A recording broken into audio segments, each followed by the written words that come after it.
నా పేరు వల్లిపు వెంకటేశ్వరరావు అండి. 31వ వార్డు టీడీపీ అధ్యక్షుడిని, వార్డు ఇన్ఛార్జిని మాకు ఉన్నాము. సార్, మీరు ఎప్పటి నుంచి చేస్తున్నారు? నేను ఒక 4 సంవత్సరాల నుంచి మామూలు పాలిటిక్స్లో కొద్దిగా యాక్టివ్గా ఉంటున్నానండి. మనకి జనార్దన్ గారు ఒక టీంని పెట్టారు, మా క్లస్టర్ వెంకటేశ్వర రెడ్డి ఆయన సహకారంతో నేను ఇక్కడ వార్డులో కూడా కొద్దిగా చురుగ్గా పాల్గొనడం జరుగుతుంది. ఆయన మాతోటి ఉండే ప్రవర్తనతో కొద్దిగా ఉత్సాహంగా మమ్మల్ని కూడా ఒంట్లో ఎప్పటికప్పుడు ప్రేరేపించేసి పార్టీ కార్యక్రమాలకు కానీ వాటికి కానీ మాకు ఎప్పుడు కూడా వెన్నంటూ ఉన్నారు. కొటారి నాగేశ్వరరావు గారు కానీ, బండారు మదన్ గారు కానీ, వీళ్ళందరూ కూడా జనార్దన్ గారు ఒక టీంని పెట్టేసి మాకు కూడా గట్టి సపోర్ట్ ఇస్తూ ఉన్నారు.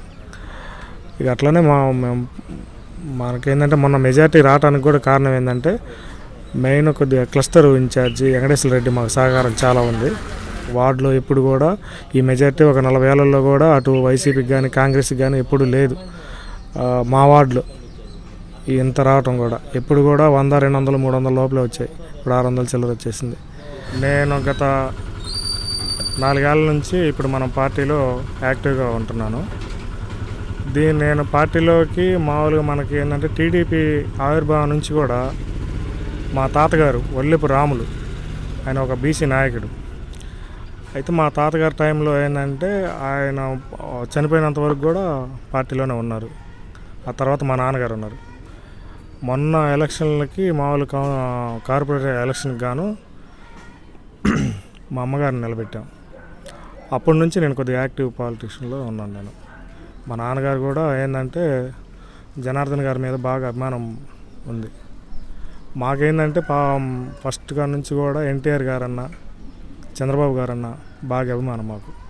జనార్దన్ గారు లాంటి నాయకుడిని ఇదివరకు చూడలేదు మేము. నాకు స్వతహాగా ఏంటంటే 30 ఏళ్ళకు ముందు చరిత్ర వేరు, తెలుగుదేశంలో ఉన్న నాయకులు వేరు, ఇప్పుడున్న జనార్దన్ గారు వేరు. ఒంగోలు డెవలప్మెంట్ కానీ ఏది కానీ మేము బయట నుండి చూస్తూ ఉంటాం కదా, ఊరి మీద బాగా ఇంత మామూలుగా ఎంత అభిమానం ఉన్నా కానీ మా కాలనీలకు కానీ ఊరికి కానీ ఏం జరగలేదా అని చెప్పేసి బాధపడేవాళ్ళం. మంచి నాయకుడు వచ్చాడు, వచ్చిన తర్వాత అతనికి సపోర్ట్గా ఉందాం అని చెప్పేసి మేము రాజకీయాల్లోకి కొద్దిగా యాక్టివ్గా దిగడానికి కారణం మెయిన్ ఎలక్షన్లో, మొన్న కార్పొరేషన్ ఎలక్షన్లో నేను ఓడిపోయాను. అమ్మని నిలబెట్టేసి ఓడిపోయాం. ఓడిపోయిన తర్వాత మళ్ళీ మా నాన్నగారు ఒక ఎలక్షన్లు అయిపోయినా ఒక నెలకి సెకండ్ వేవ్లో చనిపోయారు. లేదు వెంకటేశ్వరరావు, నువ్వు ఉండు, కంపల్సరీ నేను ఉన్నాను కదా, నువ్వు కంపల్సరీ ఉండు, నువ్వు చేస్తూ ఉండు, ఇక్కడున్న పిల్లల్ని ఎవరినైనా సరే యంగ్ జనరేషన్ మొత్తం ముందు కూడా వాళ్ళతో టైప్ అయ్యి పార్టీ కార్యక్రమాలు బాగా చెయ్యి, నువ్వు నేనున్నాను కదా నీకు అని చెప్పేసి నాకు ఒక భరోసా ఇవ్వటం నాకు కొద్దిగా ఉత్సాహాన్ని ఇచ్చింది. నేను ఏంటంటే నా ఫ్రెండ్స్ సర్కిల్లో నా ఫ్రెండ్స్ని కానీ ఇక్కడున్న పిల్లల్ని కానీ మొత్తాన్ని కూడా వాళ్ళని వేసుకొని తిరిగా మొన్న ఎలక్షన్లు తిరిగితే నేను ఓడిపోయింది 560 ఓట్లతో ఓడిపోయాను మొన్న కార్పొరేషన్ ఎలక్షన్ అప్పుడు. ఇప్పుడు మనకి 598 మెజార్టీ వచ్చేసింది నా వార్డులో. 4000 చిల్లర ఓటింగ్కి మనకేంటంటే 598 ఎమ్మెల్యే ఎలక్షన్లకి రావటం జరిగింది మెజార్టీ. దీనికి కారణం ఏంటంటే కేవలం ఏం లేదు, మేము మా వార్డు స్లమ్ విజయనగర్ కాలనీ, దీంట్లో కష్టం చేసి తల్లిదండ్రులు పిల్లల్ని చదివిపించుకున్నారు. వాళ్ళకి ఏంటంటే బయట ప్రపంచం గురించి అసలుకేం తెలియదు. ఇక్కడ మా ఎమ్మెల్యే గారు కానీ జనార్దన్ గారు కానీ గెలిస్తే వీళ్ళకి జాబులు వస్తాయి అని చెప్పేసి అనే ఉద్దేశం వాళ్ళందరిలో బలంగా ఉంది. నేను కూడా అదేవిధంగా పిల్లలకి చెప్పాను. ఆ చెప్పడంలో ఏం జరిగిందంటే వాళ్ళ ఇంట్రెస్ట్గా తిరగటంతో వాళ్ళ తల్లిదండ్రులు వాళ్ళ బంధువులు అందరూ కూడా ఏంటంటే మన పార్టీకి మద్దతు ఇచ్చారు. నిన్న భారీ మెజార్టీతోటి మా ఎమ్మెల్యే జనార్దన్ గారు గెలవటానికి కూడా కారణం అదే. ఒక నా వార్డనే కాదు, అన్ని వార్డులో. కానీ చాలా కష్టపడ్డారు జనార్దన్ గారు. మా మద్దతు కూడా ఏంటంటే ఎప్పుడు కూడా ఆయనతోటే మేము నడవాలని చెప్పేసి మేము బలంగా నమ్మాం. కాబట్టి మేము పర్సనల్గా కూడా తీసుకొని ఏదో రాజకీయంలో ఉన్నామా ఏదో తిరిగామా అన్నట్టు కాకుండా కూడా పర్సనల్గా కూడా మేము పర్సనల్గా ఆయన అభిమానించి ఆయనతోటి మేము అన్నట్టు ఉన్నాం. ఆ కాలనీ ఏర్పడి 45 సంవత్సరాల దాకా ఉంటుంది సార్. ఈ 45 ఏళ్లలో కాంగ్రెస్ గవర్నమెంట్ వచ్చింది, మామూలుగా వైసీపీ గవర్నమెంట్ వచ్చింది, ఏ రోజు కూడా మా కాలనీకి ఒక రోడ్డు ఉన్న పాపం టీడీపీ గవర్నమెంట్లోనే ఒక రోడ్డు పడింది. మా కాలనీ పట్టించుకున్న వాళ్ళు కూడా లేరు. 2014 నుంచి 19 వరకు మా కాలనీలో రోడ్లు కానీ డ్రైనేజ్ వ్యవస్థ కానీ ఆయన హయాంలోనే అన్నీ జరిగినాయి. మేము పోయి ఒక చిన్న సామాన్య కార్యకర్త కూడా పోయి ఇబ్బంది ఉందని చెప్పేసి అంటే చేసేవాడు. అంతకుముందు నాయకులు 20 సంవత్సరాలు చేశారని చెప్పుకోవడానికే కానీ మా కాలనీలో ఏది పట్టించుకున్నది లేదు. నా చిన్నతనాన్ని నేను కలగనేవాడిని. నా ఇల్లు ఇక్కడ చివర, ఇక్కడ నుంచి ఈ రోడ్డు పడాలంటే నా సొంత డబ్బులతోటైనా నేను పెద్ద అయిన తర్వాత సంపాదించుకొని దీనికి కనీసం 4 లైట్లన్నా వేసుకుందాము అని చెప్పేసి అనే అంత ఇది ఉండేది. అలాంటిది నేను హైదరాబాద్ వెళ్ళి మళ్ళీ ఒక సంవత్సరంలోపు మళ్ళీ ఒకసారి వచ్చి చూస్తే ఇదంతా రోడ్డు పడి మళ్ళీ లైట్లు, వీధి బల్బులు కానీ డ్రైనేజ్ వ్యవస్థ కానీ వచ్చేసరికి అసలుకి అలాంటి అనేది మనకు ఒంగోలు రూపురేఖలే మారిపోయినాయి. అసలుకి మేము ఒక 2 సంవత్సరాల్లో మేము ఇక్కడికి రాకుండా ఉన్నాము.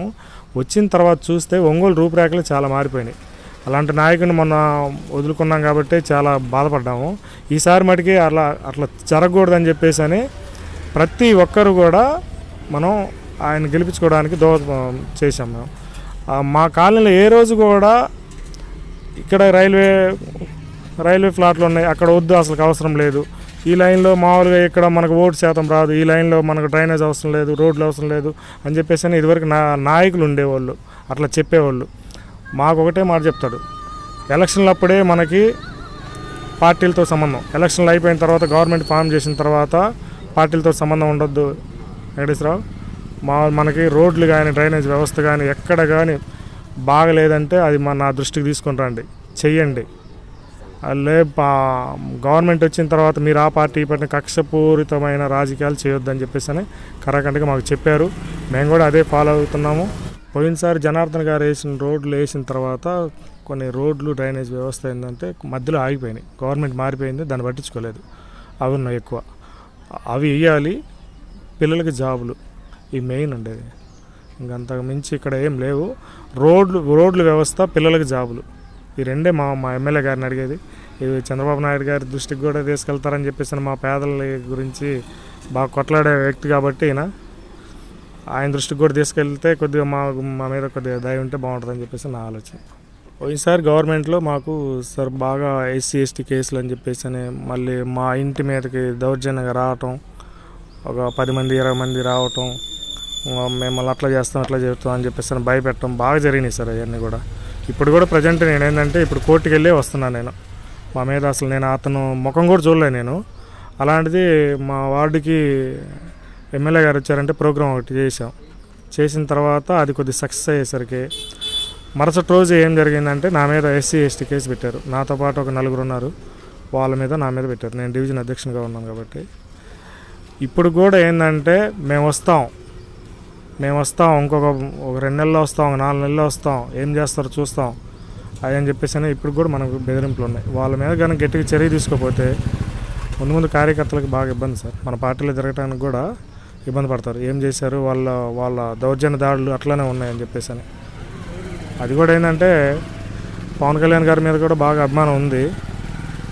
ఒక మనిషిని చేర్చుకునేటప్పుడు కూడా ఆయన స్థాయికి మేము చెప్పేంత తోలం కాదు, కానీ ఏదో ఉడత సాయం లెక్క మా ఇక్కడ లోకల్గా చేసే వాళ్ళని, కార్యకర్తల్ని కూటమిలో ఉన్నారు కాబట్టి కనుక్కొని కొద్దిగా అలాంటి వ్యక్తులను చేర్చుకుంటే బాగుంటుందని చెప్పేసి మా ఆలోచన.